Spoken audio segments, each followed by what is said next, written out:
Tayo po ay sandaling magdili-dili. Tayo po ay manalangin. Aming Panginoon, maraming salamat po sa isang gabi. Inyo pong pinagkaloob sa bawat isa sa amin, Panginoon. Pinupuri ka po namin at pinasasalamatan, Panginoon. Salamat sa panibagong pagkakataon na muli ay kami mapagsama-sama upang makapag-midweek service, Panginoon, through online. Salamat, Panginoon, sa pagkakataong ito ninyo pong pinagkaloob sa amin, Panginoon.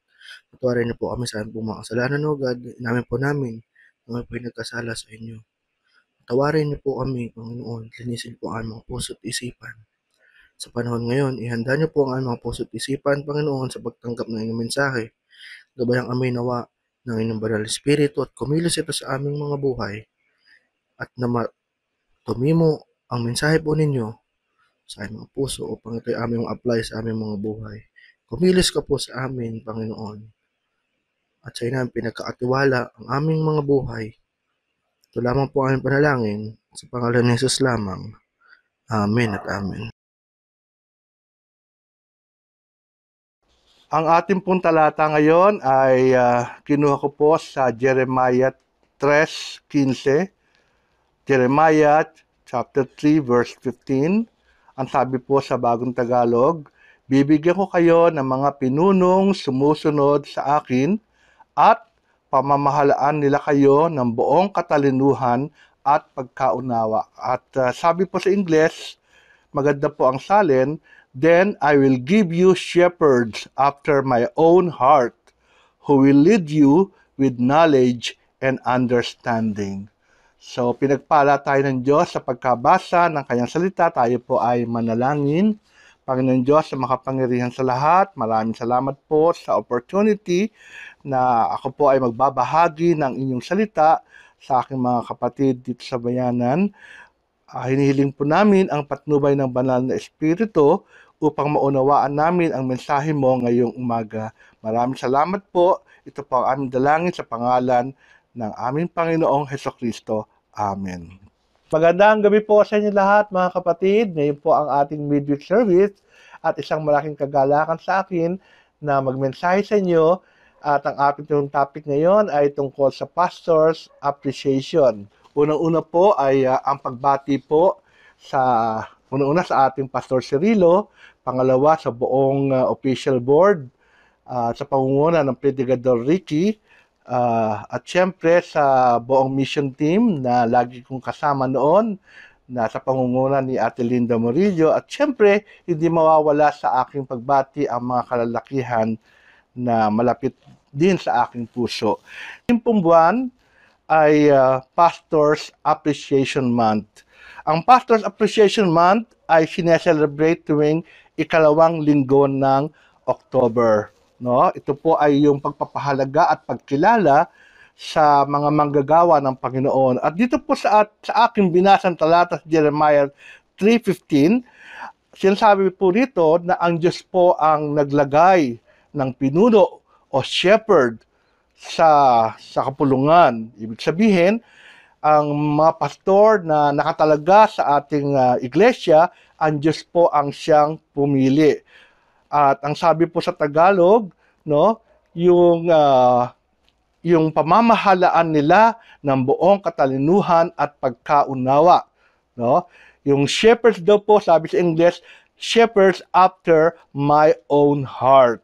No, ano ibig sabihin nito? No, ibig sabihin nito, ang Diyos ang nagtalaga sa ating mga pastor upang pamahalaan tayo ng buong katalinuhan at pagkaunawa sa pamamahala espiritual maging sa management ng church. Ano ang ibig sabihin nito? Ang Diyos ang nagpadala at nagkomisyon sa mga manggagawa upang maglingkod sa iglesia. Para saan? Para pakanin at turuan ang iglesia ng mga katotohanan at kaalaman sa banal na kasulatan. No? Pangalawa, upang patuloy na mag-ukol ng padalangin sa bawat miyembro ng iglesia. Pangatlo, upang pamahalaan ang buong iglesia, yung church management, kasama po yun. No? Pang-apat, upang pangalagaan at bantayan ang doktrina patungkol sa ebanghelyo ng ating Panginoong Hesukristo. So, isang napakabigat na tungkulin ang nakaatang sa mga pastor na itinalaga sa mga iglesia. Yung pong Pastor's Appreciation Month o yung araw na pag-appreciate sa mga pastor, ito ba ay biblical? Nasa Bible ba po ba ito? Bayaan niyo pong basahin ko ang ilang mga talata na nagsasabi na dapat po nating i-appreciate ang mga pastor o manggagawa. Unang-una po sa Hebreo 13:17, ang sabi po rito, pasakop kayo at sumunod sa mga namamahala sa inyo. Sila'y nangangalaga sa inyo at mananagot sila sa Diyos sa gawain ito. Kung sila'y susundin ninyo, magagalak sila sa pagtupad ng kanilang tungkulin. Kung hindi, sila'y mamimigati at hindi ito nakabubuti sa inyo. So, yun po ang unang talata. Pangalawa po, sa 1 Timothy 5:17, ang sabi po rito, ang mga matatandang pinuno ng iglesia na mahusay mamahala ay karapat-dapat tumanggap ng paggalang at kabayaran, lalo na ang mga masigasig sa pangangaral at pagtuturo ng salita ng Diyos. Okay? At pangatlo po, sa 1 Thessalonians 5:12-13, ang sabi po dito mga kapatid, ipinapakiusap namin na igalang ninyo ang mga nagpapakahirap sa pamamahala at pagtuturo sa inyo alang-alang sa Panginoon. Pag-ukulan ninyo sila ng lubos na paggalang at pag-ibig dahil sa kanilang gawain. Makitungo kayo sa isa't isa ng may kapayapaan. Gayun din po sa 1 Corinthians 9:14. Sa ganyan ding paraan, ipinag-uutos ng Panginoon na ang mga mangangaral ng mabuting balita ay dapat matustusan ang ikabubuhay sa pamamagitan ng magandang balita. No? At panghuli po sa Galatia 6:6, dapat bahaginan ng lahat ng mga pagpapalang tinatamasa ng mga tinuturuan ang mga nagtuturo ng salita ng Diyos. So makatid po mga kapatid, yung pong pag-a-appreciate sa manggagawa ay biblical po ayon po sa mga binasa nating mga talata sa Bagong Tipan. So bakit po ba dapat nating i-appreciate ang mga manggagawa ng Panginoon? Bakit dapat natin silang kilalanin? Bakit dapat natin silang pahalagahan? Number 1 po, ang pastor po ay on call 24 hours a day, 7 days a week. Kung ang mga doktor po ay may tinatawag na on-call, anytime pwede silang tawagin para manggamot, ang pastor po ay ganun din. No? 24 hours a day, 7 days a week. No? Nung ako po ay nagtatrabaho sa Metrobank, ay on-call din po ako pag may problema sa ATM dahil ako po yung naglalagay ng pera at nag-aayos ng ATM machine, lalong-lalo na kung ang ATM ay tinatawag na off-site.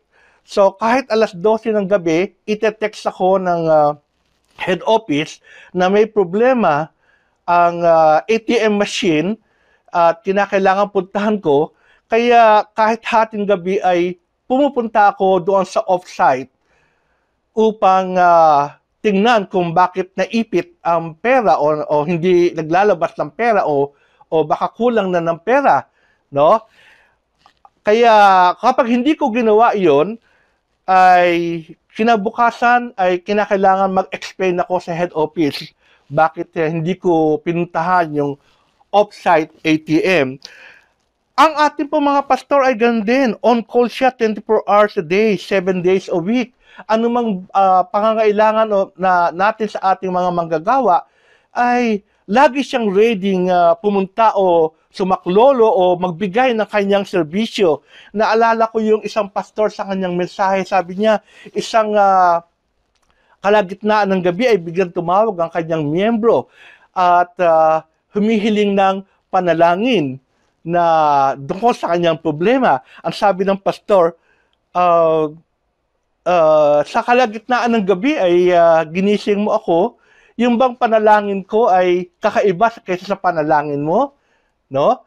Pero hindi yun ang ibig sabihin sapagkat nire-regard o kinikilala ng miyembrong yon na kaya niya ginising ang pastor ay alam niya na makakakuha siya ng lakas ng loob o lunas doon sa kanyang problema sa panahon yon, no? Na ang pastor ay handang magbigay ng payo at sumaklolo kung ano man ang problema ng kanyang mga miyembro. So ang pastor po ay 24 hours a day, 7 days a week na nagtatrabaho, kaya dapat i-appreciate natin ang manggagawa ng Panginoon. Number 2 po, ang pastor po ay nagsasakripisyo para sa kanyang kongregasyon. Nagsasakripisyo siya. Ang pastor po ay di balin ng mahirapan siya basta lamang mabigyan ng magandang kaukulang paglilingkod sa kanyang mga miyembro, no? Pangatlo po ay ang pastor, kaya po dapat nating i-appreciate ay sapagkat ang pastor po ay sa buong panahon niya ay lagi po siyang nag-uukol ng panalangin, no? Alam niyo po, ang mga pastor ay isa-isang tinitignan at kinikilala ang kanyang mga miyembro at sa panahon ng kanyang pananalangin ay nag-uukol siya ng panahon upang ipanalangin isa-isa ang bawat miyembro at bawat nasasakupan. Pang-apat po, ang pastor po ay naghahanda ng mga mensahe upang maibahagi ito sa mga miyembro sa paraan na kanilang mauunawaan ng madali at sila po ay pagpapalain sa mensahe na dadalhin ng pastor. Sa amin pong training sa Bible School ay na-train po ako na Lunes pa lang ay naghahanda na ng mensahe, nagbabasa na ng mga text at pinag-aaralan ang sinasabi ng text upang magkaroon kami ng sermon ideas at sa buong linggo ay nag-iisip ng mga illustration, nag-iisip ng mga bagay na upang mabuo ang sermon. Kaya ang pastor po ay nag-uukol ng panahon upang paghandaan ang kanyang pagtuturo at pag-message, no? Ang pastor po natin ay hindi naman perpekto, no? Na nangangailangan ng ating mga panalangin. Siya po ay meron din siya kaligayahan kahit mababaw, no? At meron din siya mga libangan na dapat na gawin niya at dapat siya magkaroon ng break. So siya po ay tao rin na katulad natin o pangkaraniwang mga miyembro, no? At panghuli, kinakalimutan po ng pastor ang kanyang sarili para lamang sumunod sa tawag ng Panginoon. So ang mga bagay na sinabi ko po sa inyo ay mga bagay na dapat nating i-appreciate sa mga gawa ng Panginoon. Dapat nga hindi ako ang nagme-message dito dahil ako po ay isang pastor. Pero nandito po ako sa inyong harapan at nagbibigay ng mensahe ayon po sa kahilingan ng ating Pastor Cirilo. Nais ko pong i-share sa inyo ang isang tula ng hinagpis, lament, ng isang pastor mula sa Who Ministers to Ministers. No? So, Who Ministers to Minister by Barbara Gilbert. Ang sabi po ng tula, I am appalled at what is required of me. Nagtataka ako, nabibigla ako kung ano yung nire-require sa akin.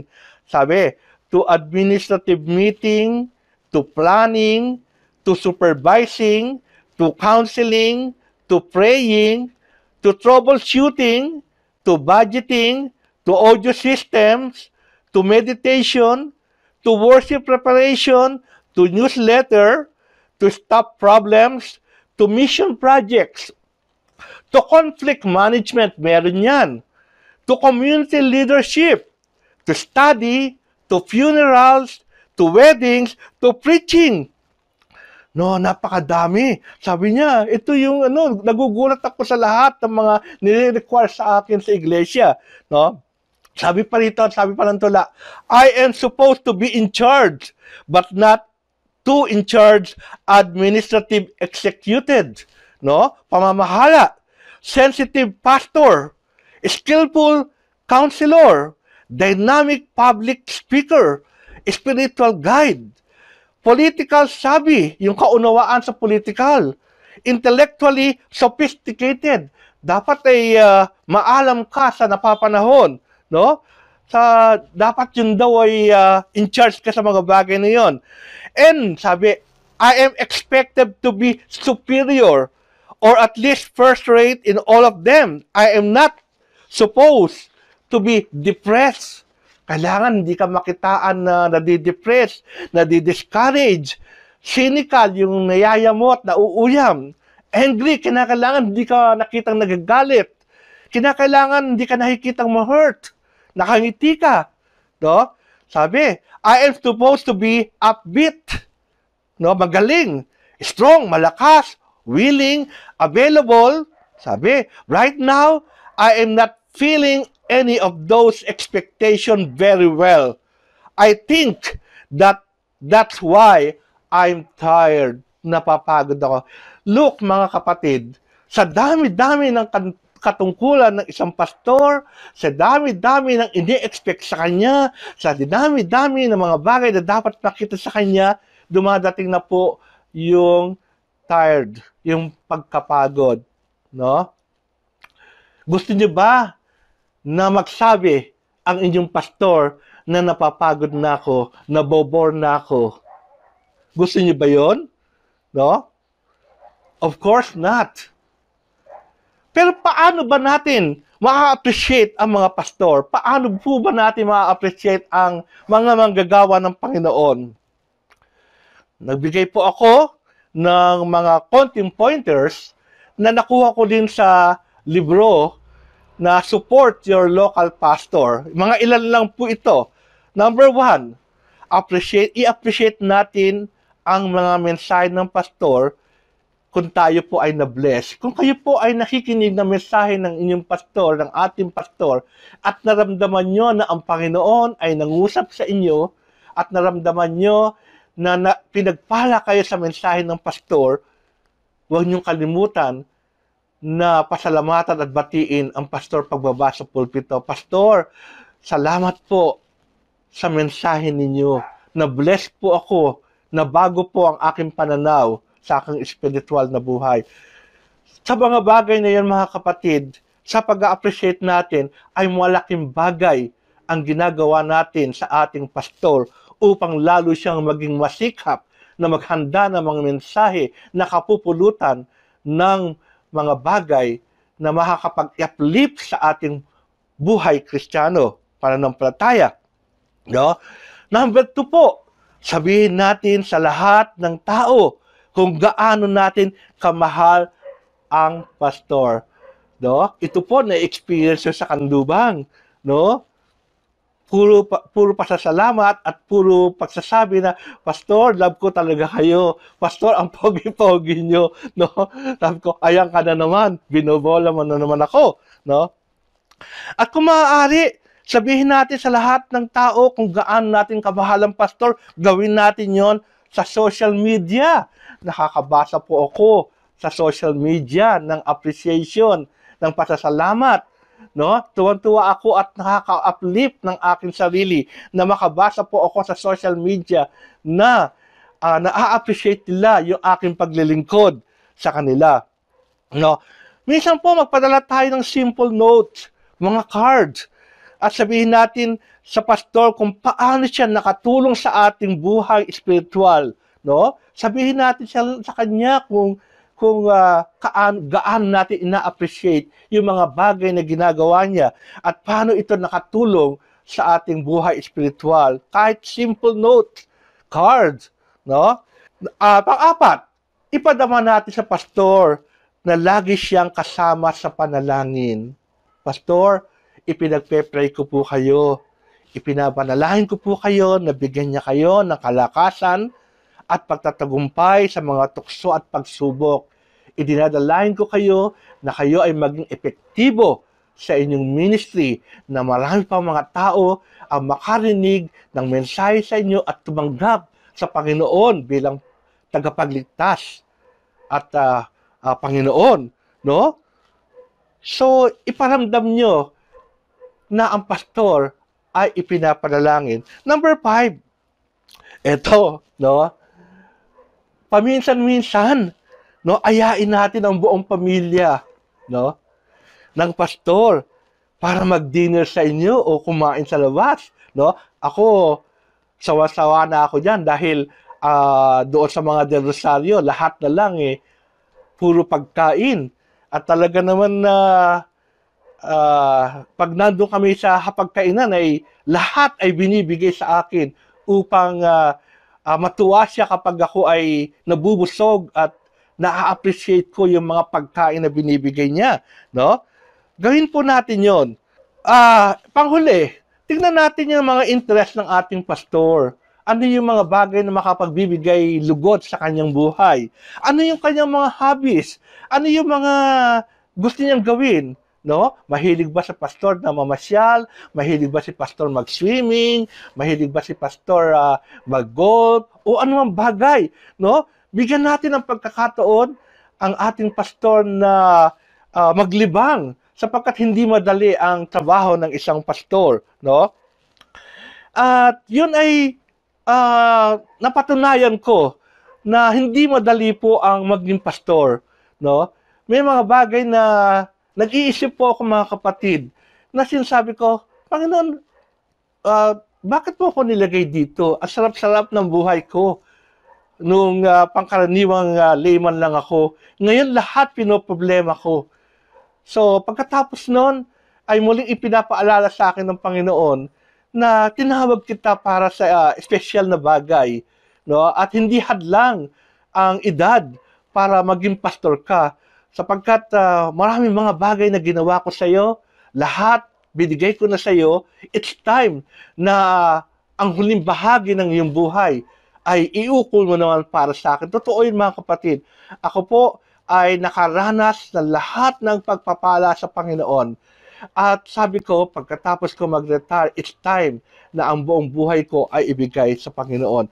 At ngayon na nasa edad na, at marahil iniisip ko na konting panahon na lang ang ilalagay ko sa mundo, bakit hindi ko pa gagawin yung pinaka-best? Ito, todo ko na to ang sabi ko, ito, todo ko na to. Lahat gagawin ko para sa Panginoon. At hindi naman po ito kalugihan sapagkat napakasaya ng aking ginagawa. No? Bilang pangwakas, nais ko pong sabihin sa inyo mga kapatid, bilang konklusyon, ang isang malusog na iglesia ay laging nakadikit sa pagiging epektibo, kagalingan at kabutihan ng pastor.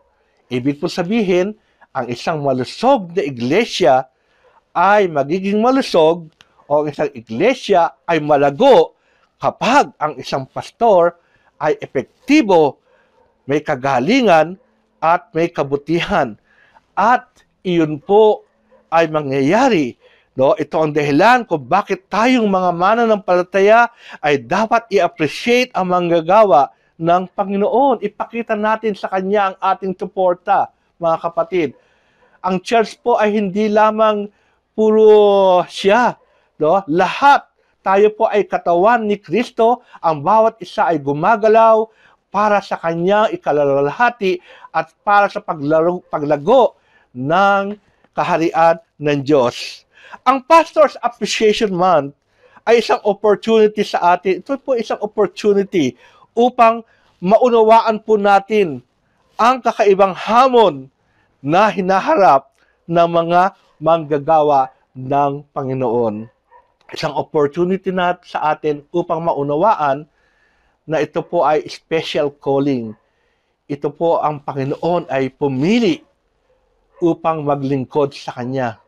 At para doon sa mga kapatid po natin na malapit ng tawagin ng Panginoon upang ikaw ay magpastor, huwag kayong atubili. Kapag ikaw ay tinawag ng Panginoon, hindi mo na yon mapapahindian. At sinasabi ko sa iyo, hindi ka magsisisi kapag ikaw ay naging pastor. Yun po ang ating mensahe.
mahal at ang Espiritong Banal ng tanang mga nilalang.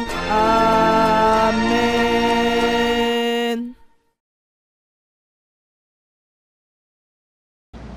Mga magulang, mga kapatid at mga kaibigan, ipinagtatagubilin ko po kayo sa mapagpalang kamay ng ating Diyos Ama sa langit. Hinihikayat na ipamuhay ang pag-ibig ng ating Panginoon Kristo. Palagi nating ipahayag ang kanyang mayamang pagliligtas. Taglay natin ang kapangyarihan. Sundin ang patnubay ng Banal na Espiritu sa ating mga buhay, ngayon at magpakailanman. Amen at amen.